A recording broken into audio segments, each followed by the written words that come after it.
What's good, everybody? It is my man WVA here, back again with another episode of the Draft Wars Save with Nathan. Hello, everybody. We are here with a SmackDown Live. It is the first one of December. We are just over a week away from TLC. It is coming very, very quickly. I think we've both underestimated how soon the show is. We have one more week of shows after this. We're going to jump in to our opening match. Helps if I click on the right screen. We have Aleister Black defeating the Brian Kendrick in 8.5 minutes by pinfall with a black mass. Some good ratings there by both Black and Kendrick, as that match gets us a 66C+ to kick us off, which I think is a very solid match to kick off the show. After that, we have Aleister Black grabbing a microphone, calling out Elias. Elias's music plays, but he comes from the crowd with his guitar, sneaks in behind Aleister Black, attacks him with the guitar, breaking it over his head, and then leaving sort of smug, I guess. Just a bit. Gets the upper hand over Aleister Black. And their little feud progresses nicely. I guess he didn't want to walk with Elias. No. I mean, Elias would be struggling to walk with Elias. Do you remember when I destroyed you at Survivor Series? Fuck you. Next up, we cut backstage to Shane McMahon's nice little office. Couple of potted plants in there. Some nice air freshener. And in walks Jinder Mahal and his little buddy Sunil Singh. And Jinder says to Shane, or he doesn't say, he demands that Shane enter him into the tag tournament with his little friend Sunil Singh. And Shane goes, "Go for it, lad. Get in there. Show us what you can do. This is the land of opportunity. Get at it. Do your thing."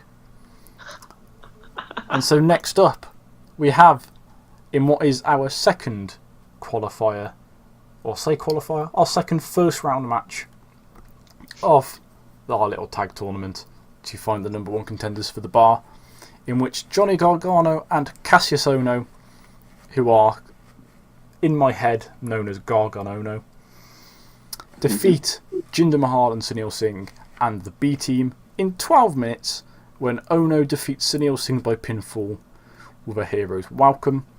Why is it called the Hero's Welcome? Why did Cassius Ohno name his move that? Because he likes to think of himself as a hero, and he was just saying hi to Mr. Singh, and Mr. Singh took a trip, and Ohno wanted to check he was okay, accidentally pinned him for the counter 3.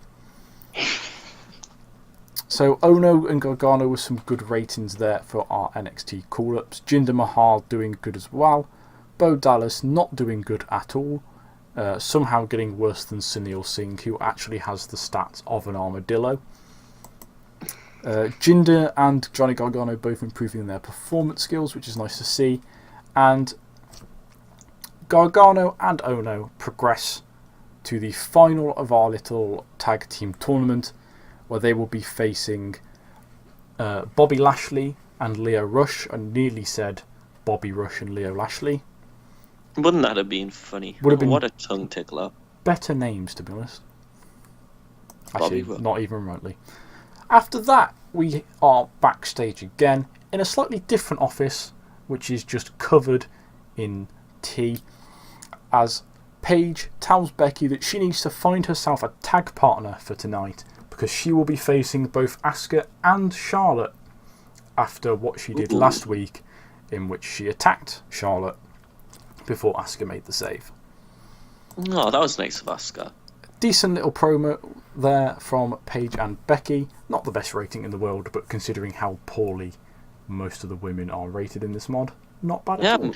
And we've got an interesting callback there, is that is 2/3 of legendary wrestling stable, the Submission Sorority. Or PCB. Yeah, they're the PB. Peanut butter. And the J is next. Damn it, that would have been really cool if it was, but it's not.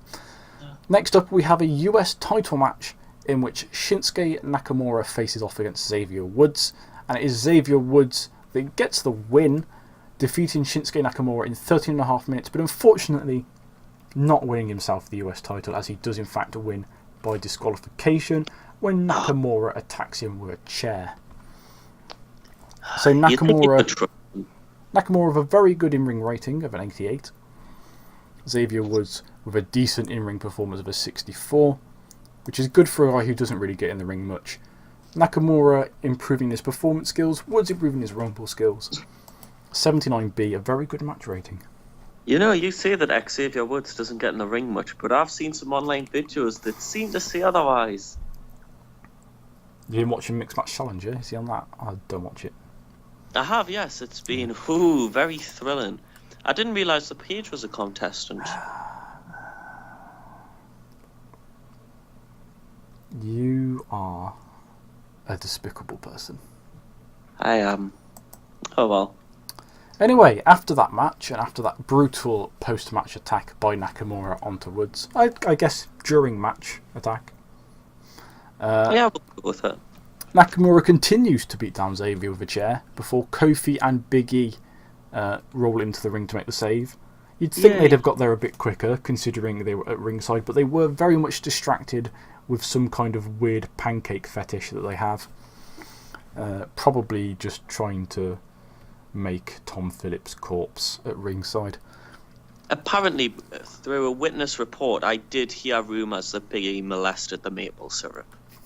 Yeah, so bit of a stare down between Kofi and Big E and Shinsuke Nakamura. We'll have to see if anything else comes of this in the future.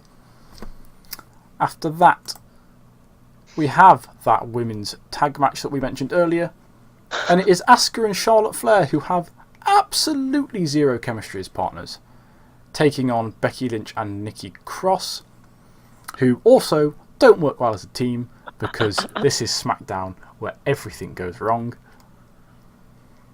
And it is Asuka and Charlotte who pick up the win.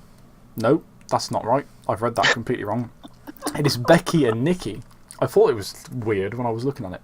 Becky defeats Charlotte Flair by pinfall with a roll-up after a distraction from Nikki Cross. Handful of tights from Becky in the finish. And despite the absolute lack of anything good about this segment, Charlotte Flair gets a 58 in ring, Asuka gets a 61, and Becky Lynch gets a 54, which is not bad. Nikki Cross with a 30, which, to be fair, she's an NXT call-up, and women are rated poorly, as I keep mentioning, because it is true. You could say that Nikki is cross with that defeat. She didn't, she won. Oh, we have fun. Anyway, Asuka improving in her technical skills, Becky Lynch improving in her rumble skills, which is good because they're the two stalwarts of the division, so it is nice to see. After that, we have Becky and Nikki beating down Charlotte before Asuka recovers and clears the ring. And there is a big stare down between Asuka and Becky Lynch, and it looks like that might be our match heading into TLC.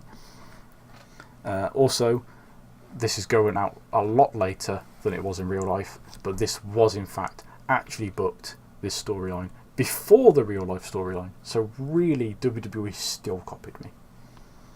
Yeah, I mean, they can't beat you because you're booking this match at Unforgiven and not TLC, but you always say That's TLC. the point, it's Unforgiven. I forgot I forgot that we renamed it because TLC is trash.